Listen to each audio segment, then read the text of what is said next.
Good morning all of you. कैसे हैं आप सब लोग? होप आप सब लोग की प्रिपरेशन बहुत अच्छी चल रही होगी। अभी सिर्फ 10 टू 12 डेज ही बचे हैं IBPS PO प्रीलिम्स के लिए एंड 12 टू 15 डेज बचे हैं IBPS क्लर्क के एग्ज़ाम के लिए। तो जैसे कि आपको पता है कि इस समय स्मार्ट वर्क करना बहुत ज़्यादा इम्पोर्टेंट है। अभी हमारे पास इतना टाइम नहीं बचा है कि हम अब हार्ड वर्क करके पूरा सक्सेस पा पाएँ। तो अब हमको बाकी सबसे एज लेने के लिए स्मार्ट वर्क करना पड़ेगा। जैसे कि आप सब लोग चाह रहे थे, मैं आप सब लोगों के बोलने पर एक बेस्ट स्ट्रैटेजी वीडियो लेकर आया हूँ, कैसे हम रीडिंग कॉम्प्रिहेंशन को अटेम्प्ट करें ताकि हमारी जो एक्यूरेसी है वो 95 टू 100% हो जाए। मैं आपको एक डिटेल वीडियो इस बार लेकर आया हूँ।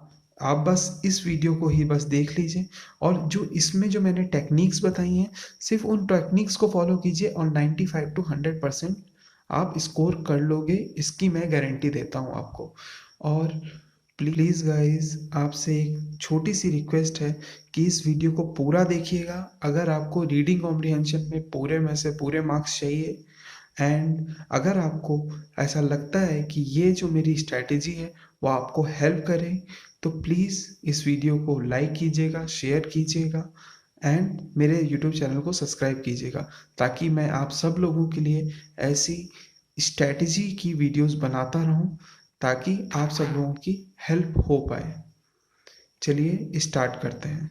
Reading comprehension. तो रीडिंग कॉम्प्रिहेंशन आपके टू टाइप्स के होते हैं।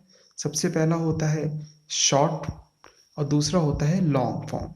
शॉर्ट फॉर्म जो है वो मेंस में आता है और उसमें 100 टू 150 वर्ड्स होते हैं। लॉन्ग फॉर्म होता है वो आपका प्रीलिम्स में आता है, उसमें 300 टू 400 वर्ड्स होते हैं। इस बार इस वीडियो में हम लोग स्ट्रैटेजी पढ़ेंगे प्रीलिम्स लेवल आरसी के लिए। जब प्रीलिम्स हो जाएगा मैं अगले वीडियो में मेंस लेवल को कैसे अटेम्प्ट किया जाता है उसके बारे में आपको बताऊंगा। चलिए स्टार्ट करते हैं प्रीलिम्स लेवल आरसी से।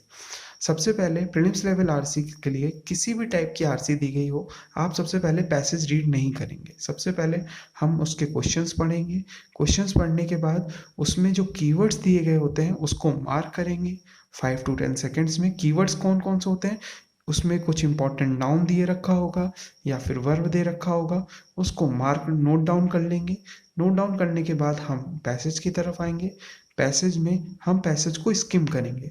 स्किम मीन्स होता है कि आपको लाइन टू लाइन नहीं पढ़ना है, आपको एक ओवरऑल आइडिया लेना है पूरे पैसेज का। और जहाँ पे भी आपको वो कीवर्ड्स मिलेंगे उधर से ही आप उन कीवर्ड्स को नोट डाउन करेंगे और नोट डाउन करके ही तुरंत ही उस क्वेश्चन को आप सॉल्व कर लेंगे।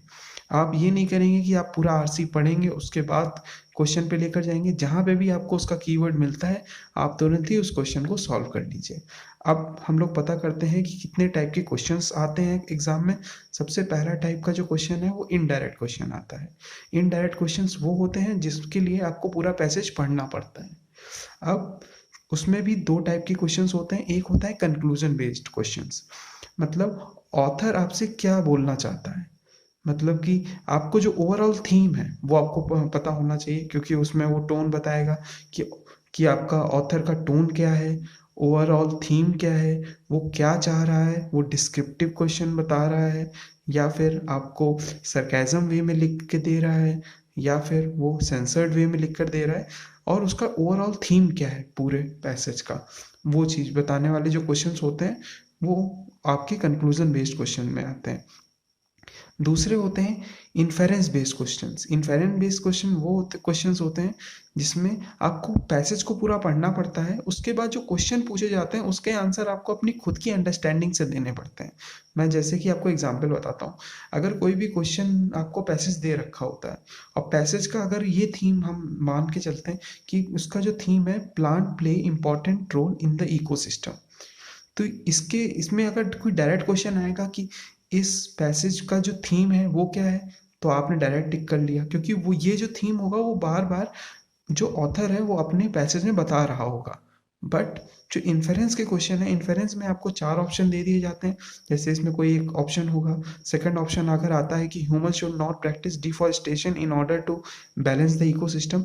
ये जो आपको सेंटेंस है ये आपको पैसेज में नहीं दे रखा होगा, ये आपको खुद अपने जो आपका दिमाग है उसको लगाकर खुद अपने आप को अंडरस्टैंडिंग के वे में आपको सॉल्व करना पड़ेगा।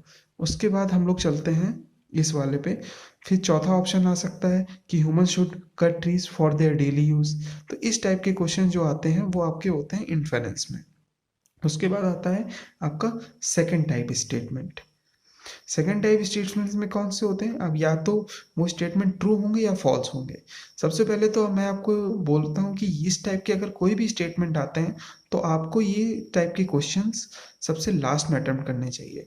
और इन क्वेश्चंस को, क्योंकि ये क्वेश्चन जो होते हैं वो आपके टाइम टेकिंग होते हैं, और इस क्वेश्चन को करने का सबसे बेस्ट मेथड होता है एलिमिनेशन मेथड। सबसे पहले इन क्वेश्चन के जितने भी आपके कीवर्ड्स दे रखे होंगे ऑप्शन में, उनको सर्च कीजिए। आपने पूरा पैसेज पढ़ रखा है और उन कीवर्ड्स को उस पैसेज में पढ़िए और फिर आंसर निकालिए। अब आपका आता है टाइप 3 क्वेश्चन। टाइप 3 क्वेश्चन होते हैं आपके डायरेक्ट क्वेश्चन या वोकैब बेस्ड क्वेश्चन। अब वोकैब बेस्ड क्वेश्चन में जो है आपके पास दो ऑप्शन होगा, या तो वो आपको आंसर आता होगा उसका, या फिर उसका आंसर नहीं आता होगा। अगर उसका आंसर आता होगा तो वेल एंड गुड, फिर तो कोई प्रॉब्लम ही नहीं है। अगर आपको आंसर नहीं आता है तो उसके दो मेथड है उसका सही आंसर निकालने के लिए। सबसे पहला मेथड है कि आप उस पैसेज को पढ़िए जहाँ पे वो वर्ड दे रखा होगा और उसका टोन पता करने की कोशिश कीजिए, और उस वर्ड का जो टोन है उसी से ही आप एलिमिनेशन मेथड लगा सकते हैं और जो आंसर है उसको पा सकते हैं। या फिर दूसरा मेथड है part of speech. Part of speech में थोड़ा आपका स्मार्ट वर्क लगेगा और थोड़ा आपको एलिमिनेशन टेक्निक लगानी पड़ेगी। एलिमिनेशन टेक्निक से भी आप आंसर निकाल सकते हो, क्योंकि जो वर्ड होता है उसका और जो वर्ड उसमें ऑप्शन में दिया गया होगा दोनों की पार्ट ऑफ स्पीच सेम होगी। अब मैं आपको पार्ट ऑफ स्पीच बता देता हूँ कि आप कैसे आइडेंटिफाई करेंगे। पार्ट ऑफ स्पीच जिसमें आखिरी में टी वाई दे रखा होगा, टी आई ई एस दे रखा होगा, एम ई एन टी दे रखा होगा, टी आई ओ एन दे रखा होगा, ई एन सी ई दे रखा होगा, ये जितने भी वर्ड होते हैं ये नाउन होते हैं। उसके बाद आपका ए बी एल ई दे रखा होगा, वर्ब की first form plus I N G दे रखा होगा, टी आई वी ई दे रखा होगा या ओ यू एस दे रखा होगा आखिरी में, तो वो सारे वर्ड्स आपके एडजेक्टिव होते हैं। ए टी ई लास्ट में आता है तो उसके जो आपके सारे वर्ड्स हैं वो वर्ब हैं, और एल वाई होता है तो उसके आपके सारे वर्ड्स एडवर्ब हैं। अगर आपको इतनी भी लाइनें लर्न है ना, आपको इतने वर्ड्स के लर्न है, तो फिर आप 60 to 70% क्वेश्चंस आप विदाउट वोकैब लर्न किए भी आप सॉल्व कर सकते हैं। वोकैब के लिए मेरी एक सीरीज चल रही है वोकैब बेस्ड की, जिसमें मैंने 500 to 600 मोस्ट इम्पॉर्टेंट वोकैब के क्वेश्चंस मैं करवा रहा हूँ। आप चाहें तो वो वीडियोस देख लीजिए, उससे भी आपको बहुत फ़ायदा मिलने वाला है। कुछ क्वेश्चंस आपके वहाँ से निकल जाएंगे वोकैब के, और बाकी मैंने आपको ये ट्रिक बता ही दी है। चलिए, आपको अब समझ आ गया होगा कि आरसी को कैसे अटेम्प्ट करना है। अब मैं आपको एक चीज़ ये समझाना चाहता हूँ कि मैंने ये चीज़ आपको पूरी बता दी। इसको आप 2 से 3 बार देखिएगा इस वीडियो को, और देखने के बाद जो इम्पोर्टेंट लगे उसको नोट डाउन कीजिएगा। और नोट डाउन करने के बाद आप सबसे पहले अपने प्रीवियस ईयर क्वेश्चंस लगाइएगा, और उसमें सारी क्वेश्चंस के लोगों से बस एक चीज़, छोटी सी चीज़ यही चाहता हूँ, अगर आपको लगता है कि मेरी इस वीडियो से आपका बहुत फ़ायदा हुआ है तो प्लीज़ मेरे इस चैनल को सब्सक्राइब कीजिए और इस वीडियो को बहुत ज़्यादा शेयर कीजिए, क्योंकि बहुत मेहनत लगती है ऐसी एक वीडियो बनाने में।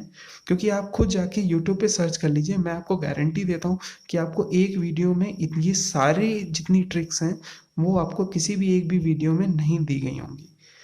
मैं आप सब लोगों के लिए पूरी सारी वीडियोस का जितने यूट्यूब में है उन सब का, जो आप बोल सकते हो इसको, रस लेकर आया हूँ।